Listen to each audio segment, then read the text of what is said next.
Babae ng asawa ko! Yawa ka! Wala akong kasama dito. Tanggal kita sa magkapulis mo! P***a ka, Mira. Tigilan mo na ako, Mira. Nagulong ako.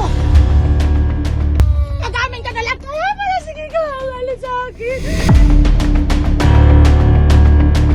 Naabutan ko sila dito sa banks. Ramadan na Ramadan. Anong ginagawa niya? Nag***ayo. Kasal po kayo Opo, sir. ni Patrolman Omar. So nagdadala po siya ng girlfriend niya doon sa barracks. Opo, That's a sir. big no-no. I know for a fact na may strict policy ang PNP against that. Maliban sa misis, Opo. kasal kayo eh. Paano nakarating sa inyo na ginagawa niya pala yun matagal na? Matagal na po siya nag-cheat sa akin pero pinapatawad ko po siya para sa anak namin po, sir. Itong ano po, sir, pangyayari po, sir. I-surprise ko sana yung asawa ko, sir. Puntahan doon sa barak, sir, kasi namimiss ng panganay ko po, sir. Surprise kasi Opo. namimiss mo. Hindi surprise na dahil Opo, tingnan mo kung may kalukuhan wala. Wala po, sir, surprise wala. mo lang parang Opo. dahil miss mo na siya. Yes, Ang ganda po, naman sana. Opo, yung sir. plano. Pagdating ko doon po, sir, naririnig ko po, sir, na may nagsasalita sa loob. May kwarto sa loob nakalak. Meron dito sa unahan po, sir, na naka-open. Nagsilip po ako sa maliit na butas, sir. Pinalabas na ng asawa ko sa may bintana yung babae. Pinatakas. Tapos, opo, sir, pinatakas niya, sir. Sa kanya nag-i-open yung pintuan. Nanginginig na ako, sir, sa sobrang galit ko, sir, sa sobrang ano ko, sir, trauma. Sama ng loob. Opo, sir, sama ng loob, sir. Iniwan ko na yung baby ko po, sir, sa loob, sa papa niya, sir. Hinabol ko na yung babae, sir. Then, paghabol ko po, sir, hindi ako makadaan dito banda, sir, kasi may harang po, sir. Nakita ko pa yung babae, sir, nakatayo po, sir, sa may, sa may BFP po, sa likod. Nag-aayos ng damit niya, sir. Kilala niyo po yung girl. Yes po, sir. Bali, ex niya po yan, sir. Ex niya po nung high school pa. Inamin din ng asawa ko, sir. Alam ba ng mga kasamahan niya, pati superior niya sa PNP, Pikit Cotabato na nagdadala siya ng girlfriend niya doon sa barracks? Hindi ko po alam, Kasi sir. bawal po talaga yon. Opo, sir.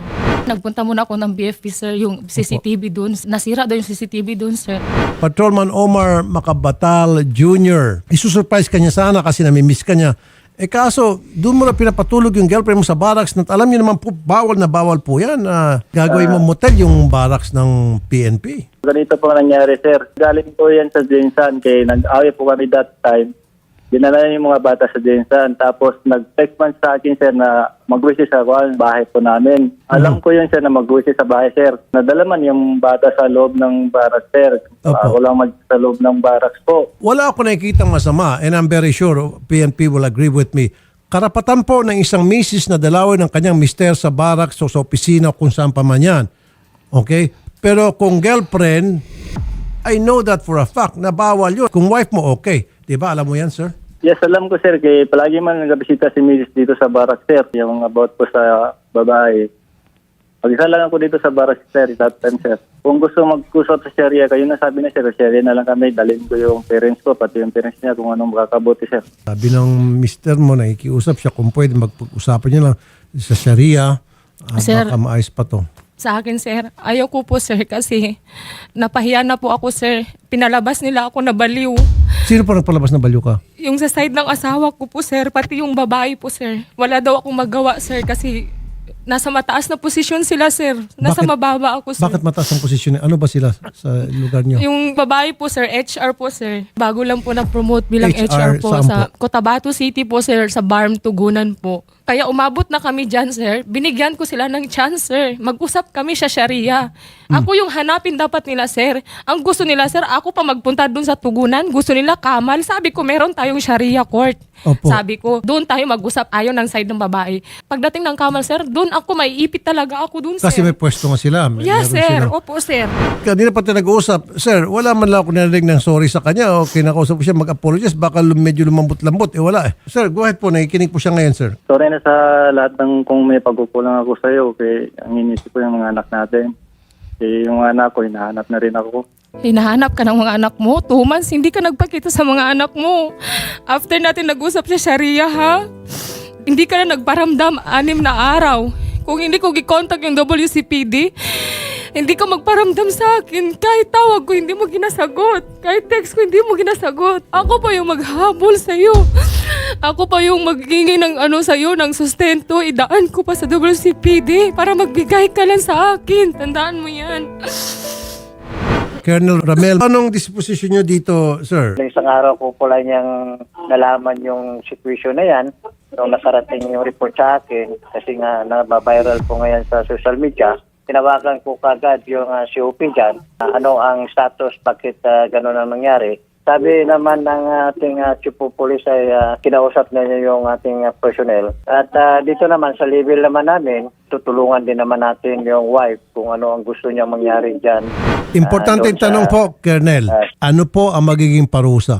Violation naman dito sa Bausi, dito 62. Ipapile po natin yung kaso yan. Psychological. Psychological, of course, kasi si ma'am, nung nakita niya, nagulantang siya, siyempre, na-trauma siya, masama ang loob. Pati yung bata nga, Opo, sir. apektado, so tama, bawsi. Opo, sir. Ang ibig sabihin niyo, administratibo po. Yes, sir. Administrative, sir. Pwede rin natin sila ma-file, sir. Violation dito sa ethical standard po, sir, ng PNP po natin. Maaari po siyang ma-dismiss sa service po o kaya ma-suspended. Okay. Yes po. Attorney Rolando Abo, ano pong take away niyo rito? Katulad po ng binabanggit nyo na po dyan, ay pwede pong administratibo. Saka yung isa naman, pausi, oo. Meron pong isusupply po itong abogado ko dito na isang Sharia counselor po, si Attorney Gerani po. Dito po sa pang-Sharia, we assume na talaga mag-asawa po sila.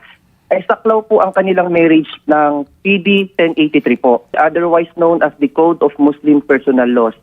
At dahil po dito, covered po ang kanilang kasal, meron pong responsibilidad ng lalaki na protektahan, gampanan ng tungkulin niya bilang isang husband sa kanyang wife. Kung magpa-file po ng bawsi, and at the same time, magpa-file din po ng kasong administratibo laban po sa concerned police, pwede pong mag-file ng support, independent action for support, yung babae sa Sharia District Court.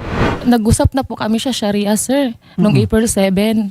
Lahat ng mga pangangailangan ng bata, pati yung boarding house namin, sir, kuryente, tubig, siya lahat mag-provide. Nag-okay po siya, sir. Oh, okay Opo, naman. nagpayag po siya, sir. May work kayo. For ngayon po, sir, is nag-review po ako, sir, para sa board exam ko, sir, ngayong August. Criminology po, sir. Good. Opo, sir. Kaya po, sir, hindi ako makapag-focus, sir. Kasi Okay, grabe sige. yung mental health din na sinira nila sa akin, Opo, sir. opo. Na-depress po ako, sir, sa ginawa nilang dalawa, sir. Tapos pati pa naman sa mga pangangailangan ng anak ko, sir, is kailangan ko pa, sir, makiusap pa ako, sir, sa kanya, napadalhan mo. Tapos ito pa, sir, nung last month, sir, naghingi ako ng pera. Sabi ko, pambili ng bigas. Sabi niya, bukas na kita padalhan. Sabi niya sa akin, magpakita ka muna. Video call kami, sir, kailangan. Yun, nakahubad po ako, sir. Sana po, sir, respetuhin niya ako bilang asawa niya, sir, kasi hindi pa kami hiwalay. Nung isang gabi na naman, sir, sabi niya, kung hindi ka magpapakita, lalabas ako, maghanap ako ng babae. Yan, tinatakot niya sa akin, sir. Sinasabi naman na ni Patrolman kanina na willing na siya makipag-usap sa Sharia. Kung yan po yung landas na gusto niyong tatahakin, sasamahan po namin kayo doon sa Sharia. Mag-observe lang kami para naman maging kampante ka. Nandun na kami sa side mo. Kung okay sa'yo, Hindi na po ako. ayaw mo na. Ayaw ko na po, sir. Kasi kung ayaw mo na, then administratibong kaso ang pwede natin isampa sa Opo, kanya. sir. Tapos gusto ko matanggal silang dalawa parehas ng babae na yun, sir. Gusto niya yung babae, girlfriend ng kanyang mister, sampa ng kaso hanggang sa matanggal. Are you be able to help her sa aspetong yun? Yes po, Senador.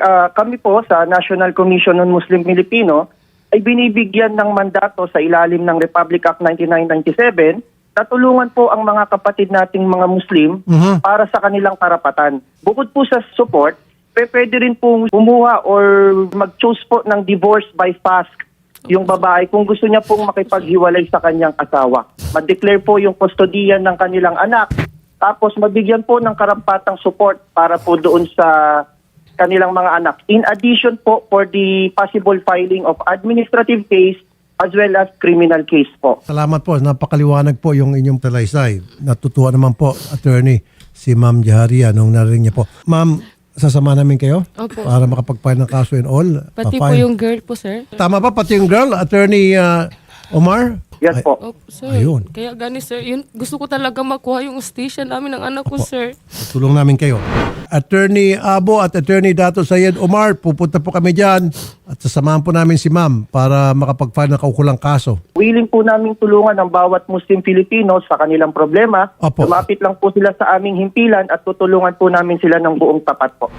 At siyempre si Colonel Ramel Hujilla yung Provincial Director ng Cotabato, PNP, gagawin siya investigation, admin, kaya baka masibak pa siya. Yung sa ano ko lang po sir is yung pagre-review ko po sir is imbes yung pera ko po na pamasahe ko pabalik-balik sir, ginastos ko na sa mga ano sir ba, pangangailangan din namin sir. Magkano ba dapat pang-review niyo po, ma'am? Okay na lang po yung pag-review ko sir, ako na lang po sir. Ano ba sinakyan niyo po, ma'am, aeroplano? Opo sir. Sige po, reimburse ko yung plane ticket niyo papunta rito and then papa-aeroplanohin ko pabalik, bigyan kita ng 10,000 para pambili yung gatas sa anak niyo. Okay, ma'am? Opo sir, thank you po Salamat so po, much. ma'am, sa tiwala, ma'am. Patrolman, Omar, talagang itong si Mrs. sobrang panggagalaiti sa'yo at hindi kanya mapatawad. Kaya pasensya, talagang tutuluyan kanya. Kausapin ko na lang, sir, kung baga maayos pa namin to na mag-asawa, sir. Kasi iniisip ko yung mga anak, sir. Salamat po sa time na binigyan niyo sa amin, Patrolman Omar Macabatal Jr. Sir, thank you po. Sige po, sir. Sige, ma'am. Sige po. Yung pamasahe, plane ticket and all, punta kay Odette. Salamat po. Thank you po sir, thank you Opo, po ma'am. sir. Opo, ma'am. Ako ito 10 para sa baby. Pero yung pamasahe, i-reimburse yung Apa. pamasahe yung papunta rito plus yung plane ticket yung Yes, papunta natin sa airport. Apa, Okay? sir, apa. Salamat mo sa tiwala.